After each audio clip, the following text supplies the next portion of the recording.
This evening, Gray Area is proud to present an online lecture by multimedia artist Jono Brandel to launch the Transcode series debuting on Sedition, a digital curated art platform. This project offers new ways to view and understand the pervasive cultural artifacts that surround us. The Transcode series expands upon the artist's greater investigation of transcoding, a term coined by new media theorist Lev Manovich to describe the role computers play in culture. Brandel's inquiry begins with an emoji transcode study, then moves into explore Greek myth translated into emoji, and finally lands on AI interpolations of classic art. However, Gray Area's role in this process began with a simple commission. We asked visual artist Jono Brandel and electronic musician Christina Chatfield to perform a live audiovisual set at La Gâtellerie in Paris during the city's famed Nuit Blanche on October 5th, 2019. The artwork he created juxtaposed elements of the recently released Mueller report on the investigation into Russian interference of the 2016 presidential election. Brandel's work offers critical insight into the power of art under democracy, how art can amplify the strengths and vulnerabilities of systems of security and support, and create a collective site for both communion and critique. As you know, this spring we all suffered a global pandemic that suspended events worldwide. Brandel's artwork launch was originally set to debut at La Gâtellerie in Paris, but now the Transcode series debuts on Sedition's online curated platform, and all sales are going to benefit Gray Area, a nonprofit and art community that Brandel has been actively involved with since the organization was founded 12 years ago. You can support us by going and purchasing Brandel's art on the Sedition platform, as well as going to grayarea.org/support. Thank you, and I hope you have a wonderful evening.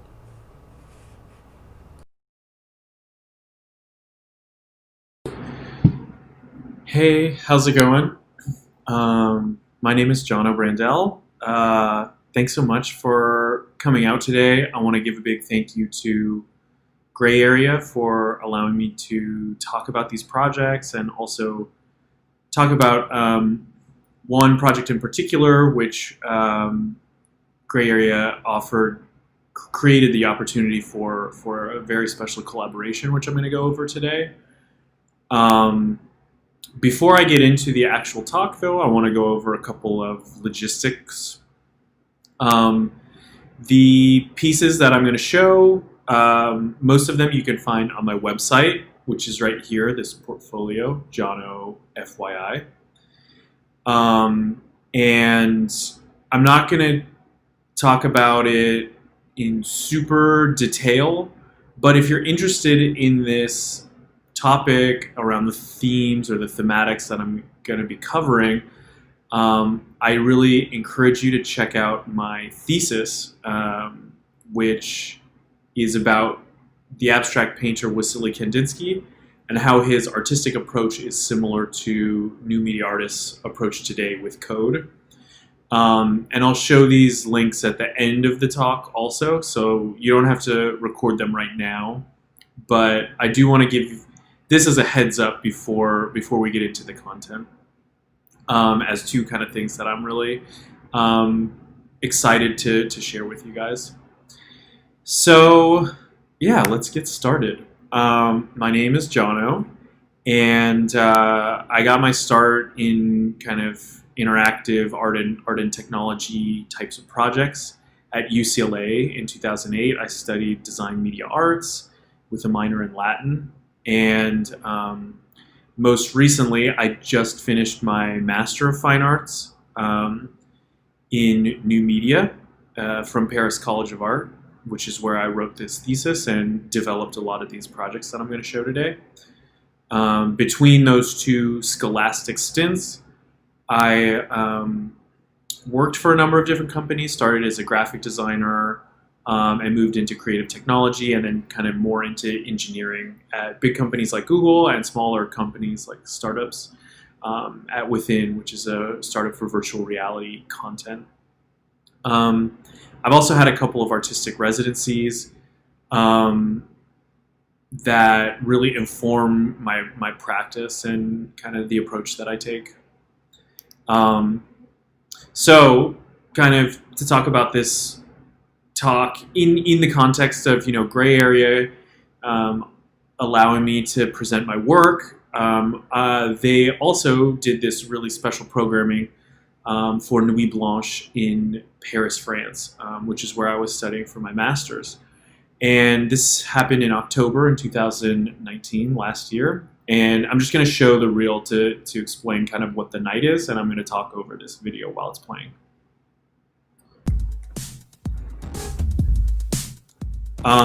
So this is La Gaieté Lyrique.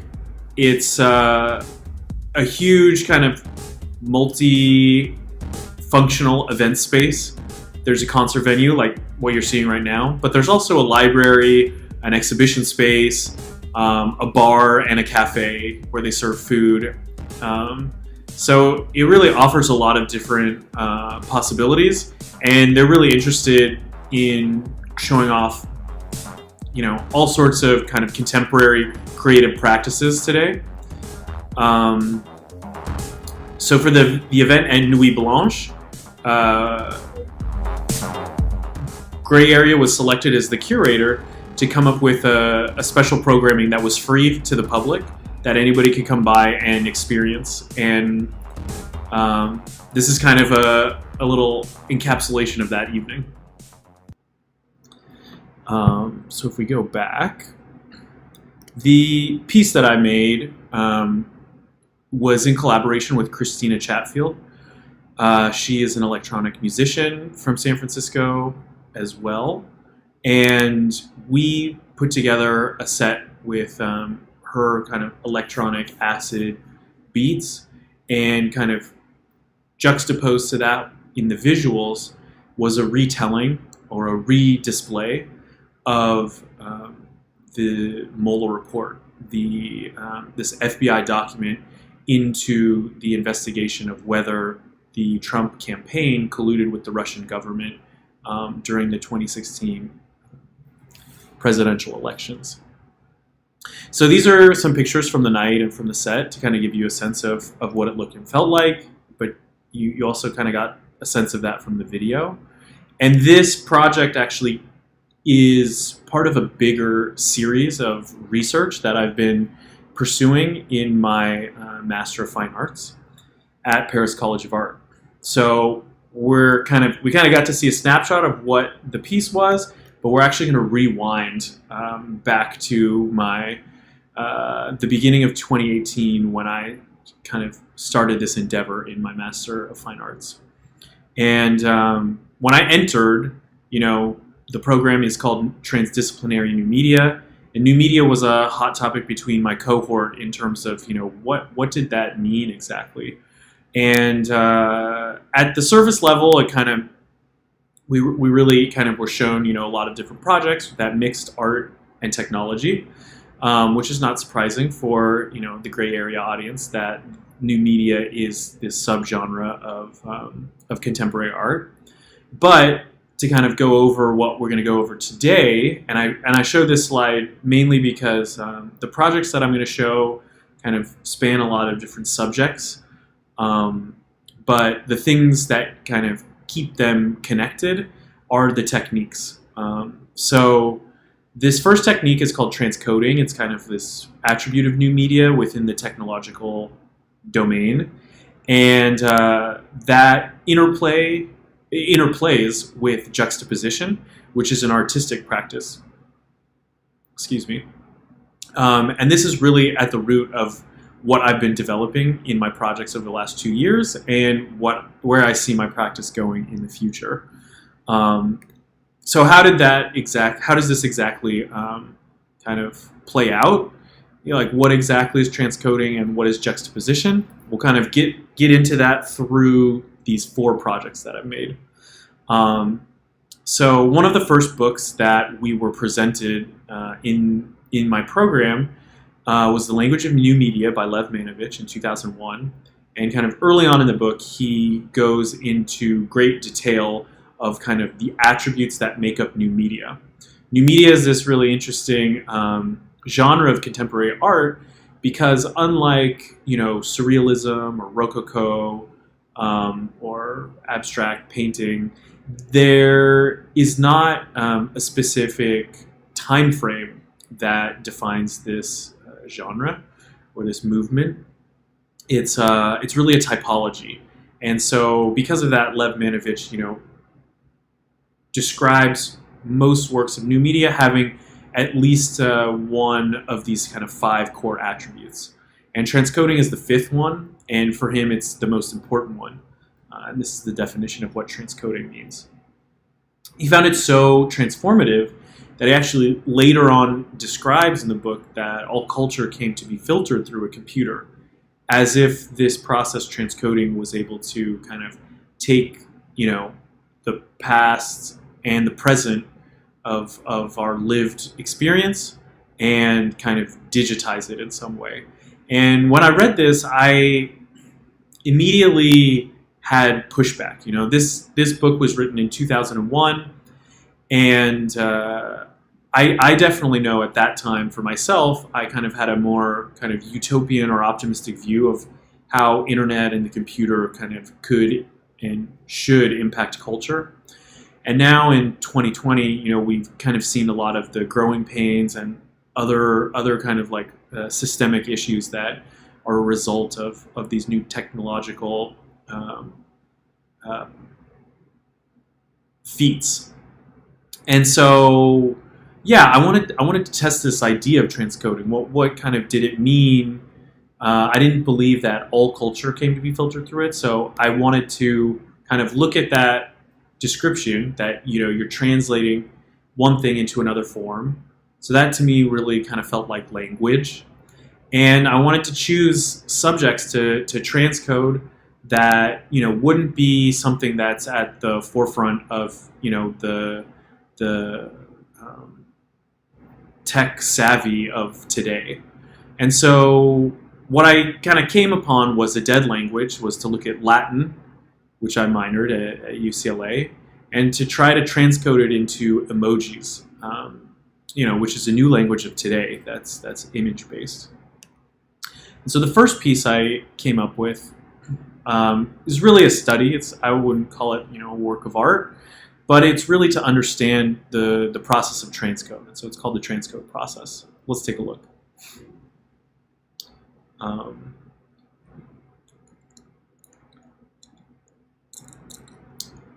So on the left-hand side, tens of thousands of Latin words are attracted and sucked into this program. And for a brief moment, the program kind of shows us this intermediary word, an English word that the Latin word represents. And from there, the program spits out an emoji that matches that English intermediary keyword. And this study really is trying to get at the quote that Lev Manovich is saying in his books about kind of the movement, the pacing, to kind of emotionally understand what this process of all culture being filtered through the computer is. And so this piece is a 21-minute loop, and that 21 minutes is the same amount of time it takes for the actual transcode terminal command that I wrote takes to process. So you kind of got a sample of that. I felt kind of coming out of it that I did have a good sense, and the process really forced me to kind of glean some interesting facts. So in order to get the matching of English translations to emoji keywords, I relied on this feature called predictive text in iOS devices. And this is a special file that lives in every phone or computer. And it basically has a list of different terms that might relate to a specific word. And it allows you to kind of, as you're typing, that the OS can give you a predictive text to kind of make your text, your typing go more quickly.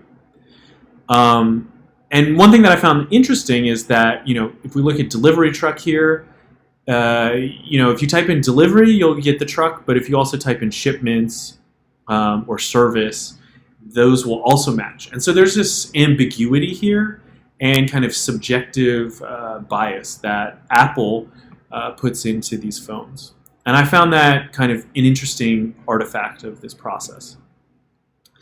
But I didn't feel like it was, rooted in something kind of substantive or cultural. And so I kind of went back to the drawing board and looked at, what do we use emojis for? And so on the left-hand side here, we can see, we use emojis every day in our communication, in text messages, in Instagram, in your email, and they kind of hold that kind of day-to-day use, things that, would not necessarily be academic or written in a book. And I found that quite similar to this story called the Satyricon, which is by Petronius in 63 AD, and it's kind of these escapades of this Roman gladiator Encolpius who leaves the ring and kind of spends a summer getting into all sorts of trouble. And it's one of the few accounts that we have today of what daily life in ancient Rome was like. And so that kind of felt like an elliptical kind of like connection between emojis and Latin was this story. So the first work of art that I want to share with you today is called Lost Treasures Found. And it's a... Gaius Petronius. Well, I'll let it play for a second. He keeps the tolerabilisant, si ad eloquentiam iteris. Motorway receding into the distance. Facerant. 2. So I'm going to mute it for a second. Basically, I took the entire text of the Satyricon in its original Latin prose and ran this same transcode process over the entire book. And so when there is a Latin word that kind of has the English translation, which then matches a keyword to emojis, I replace the Latin original word with the new emoji term. And so this video is sliding through similar to, looking at a papyrus tablet through the entire series of the Satyricon, at least the chapters that we have conserved, and kind of gives you a retelling of it.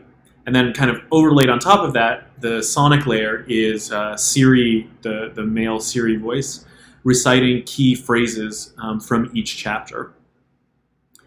And this is interesting because, it's taking this transcode process from Manovich's text, but more importantly, it kind of gives people that don't know Latin an eye into, or a view into what happened in the Satyricon. You kind of know when they're eating or sleeping or drinking, and conversely, when Latin literate people come and look at this text, they can kind of see and question, why would a taco or the money bag be used for a specific moment and word in this story. It kind of gives a contemporary context or framing to this story that happened so long ago. So let's pause that, go back. So yeah, in my studies, I also printed a book version. It's a one-off copy that I made at Paris College of Art. And I think these two projects really showed kind of the power of transcoding and technology in general. They kind of affirm that you can connect things from very disparate or faraway places. In this case, we're connecting a dead language and a very new nascent language. And we're also connecting a story that's kind of been lost to the history books, so to speak. And yeah, kind of moving forward, I wanted to bring in my studies, I wanted to bring a more artistic approach to, present these connections. And what I did find, and I hope you see this too, when you look at Lost Treasures Found, these emoji pairings with Latin, there is a specific kind of friction there that was not conscious in this practice of transcoding. And what I come to have learned is that this is really a good example of juxtaposition, an artistic approach.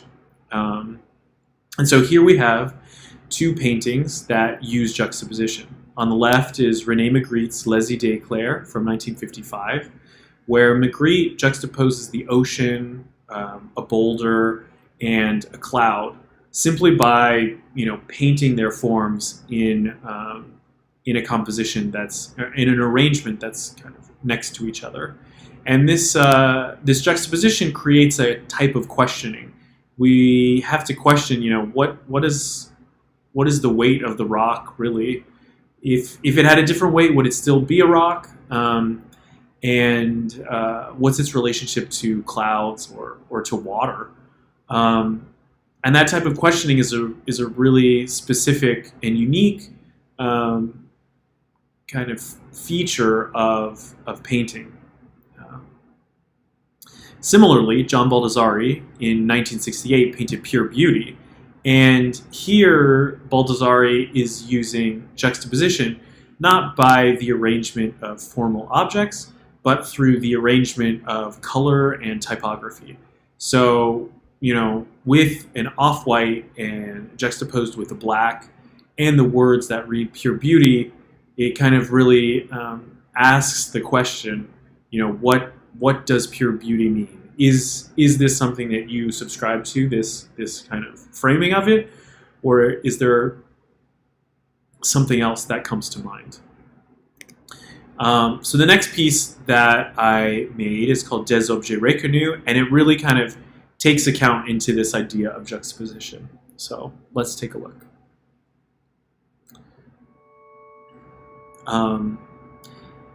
So in this 14-hour loop, on the left-hand side, on the right-hand side, you'll see various oil paintings from history, kind of cycling in and out. And on the left-hand side, you'll see various keywords come up that are found by an object recognition algorithm in that painting. And so when the keyword actually pops up, on the right-hand side, the painting in this program stretches and manipulates to show the region of that painting that triggers that keyword in the algorithm. In addition, the pacing is 1/2 of 1% the speed that it actually takes in order for the object recognition algorithm to query and find a result. And so this expanded view kind of puts it in terms that are understandable or relatable to the human perception or the human eye. In addition to the keywords, the algorithm also gives a number of kind of found predominant colors, and that not only is used on the gradients on the left, but also to the sonic accompaniment, so that even when not looking at the juxtaposition of these two paintings, you can kind of get a sense of what kind of details this algorithm is pulling out. Lastly, the algorithm kind of has a confidence value, it's known as, which here is kind of flipped and looked at, the more uncertain a keyword is, then the kind of more turbulence there is in the wind that's playing in the painting. So this is kind of the project in its component pieces. As I mentioned, it runs for about 14 hours. There's about 500 different paintings that cycle through. And in order to achieve this, I looked at a few different references. One is called The Wrong Typeface by Content Object, which is a remake, I guess, or an interpretation of Baldessari's type that was made in Pure Beauty.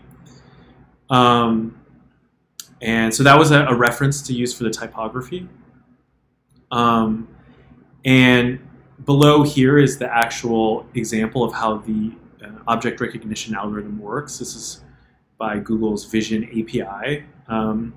And this is a type of algorithm that's run in a lot of different software today, from Facebook to Google to probably even security cameras in various circumstances and use cases. Lastly, I referenced this paper, this essay by Alan Wells called Music and Color, a Proposed Correlation. And this was kind of, these two pie charts were the reference pieces to take the colors and turn them into chord progressions to get the sonic layer in the piece.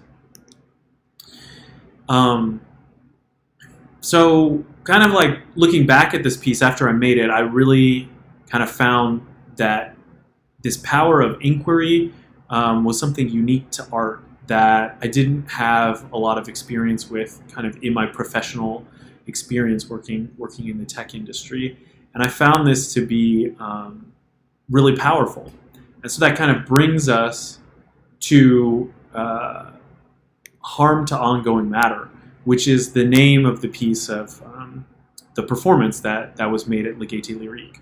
And the reason that that Christina and I came up with, the report on the investigation into Russian interference in the 2016 presidential election, really kind of stems from this idea of trying to use transcoding to connect things that are far away. And so in this case, we're connecting a document to a performance and using juxtaposition as a way to reinvestigate or ask questions about this thing. And so this document in particular was chosen because, the performance was on October 5th, 2019, and this document came out earlier in the year, I think in March 2019. And so when we were given the opportunity by Gray Area, there was a lot of excitement around this document. But at the time of the performance, that document had almost kind of already fallen off the media cycle. And so we wanted to display it in a new way in order to kind of reinvestigate the content and show the content in a different way. So looks like I'm kind of lost internet connection, but I'm going to play it locally and hopefully it works. Yeah.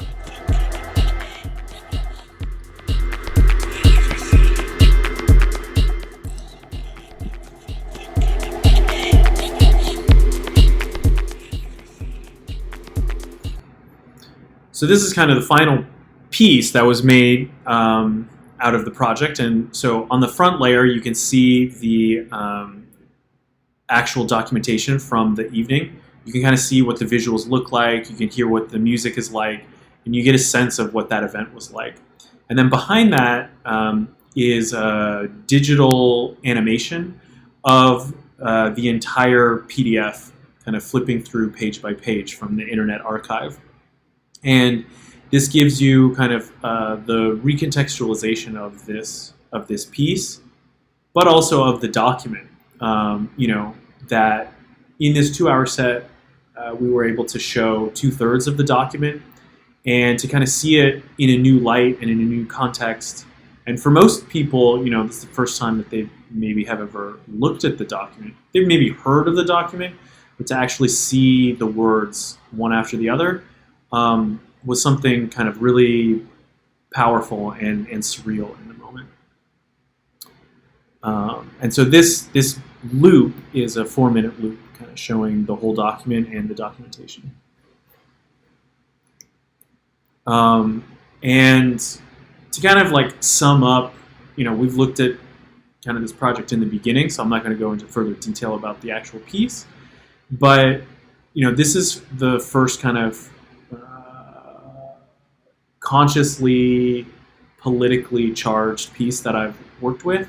And the thesis research that I developed in my MFA program was instrumental in kind of giving me the confidence to understand and to kind of find my vision and way through kind of like setting the right tone, adding the right amount of elements, and kind of making sure that the inquiry was genuine. And I saw this in Kandinsky. This is a screenshot from the my actual thesis, and he kind of used this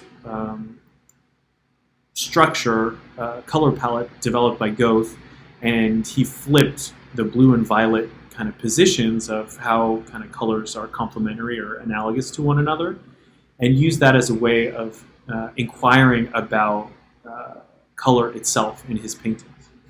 And I also interviewed and kind of analyzed flight patterns by Aaron Koblin, made in 2005. Frankenfont by Fathom Information Design and its principal, Ben Fry, from 2011.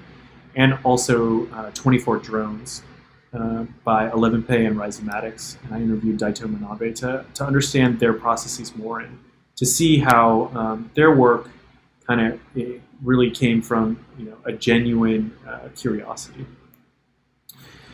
So to sum up, these 4 pieces that I'm showing you today, and kind of my practice moving forward, is really kind of interested in using juxtaposition and transcoding. And in my studies, I found that transcoding is this very rigid process. It relies on computer programming or software, and so you really need to format, your data and kind of collate it to this rigid format. And the benefit of it is that it kind of scales to levels that would be quite hard, if not impossible, to do alone as an individual creator. And then on the other side, we have juxtaposition, which is this ability to inquire. And we saw both in the paintings that I showed, but also in my work, that you can juxtapose a lot of different things. It's quite fluid and soft in that regard. It could be language, it could be kind of formats of media, it can be paintings and algorithms. And so this dynamic, this soft and rigid kind of dynamic, is something that I'm really, really interested to continue to explore for many years. And it's also kind of, in a way, a contradiction. And this is a quote by Jeff Cox in an essay called Generator: The Value of Software Art from 2007.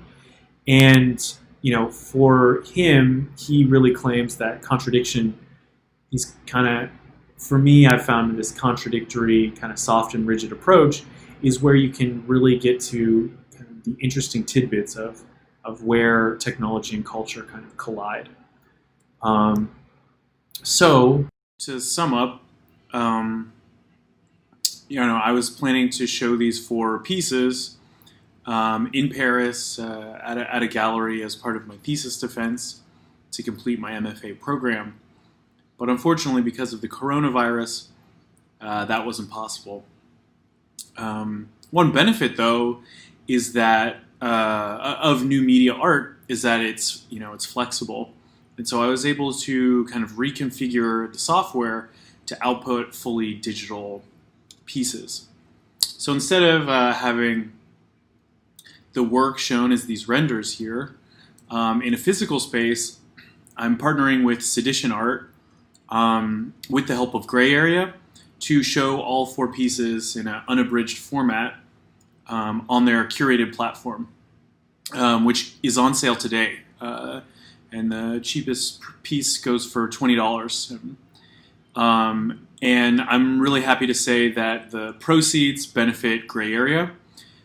So by kind of collecting some of these limited edition videos, you're also supporting cultural institutions that are upholding new media art.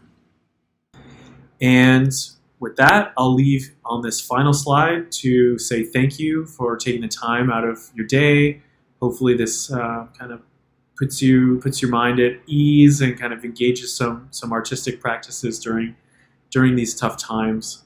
And lastly, if you're interested on kind of more of my work, you can check out my website. And if you're more interested in the kind of artistic research that I've developed in looking at Kandinsky and the contemporary new media artists, I really encourage you to check out the thesis under this thesis TinyCC link. And you can find me on a lot of different social platforms, social channels at Jono FYI. And my website also has contact information. Feel free to reach out if you have any questions or ideas or just thoughts on kind of where this work sat with you. So thank you so much.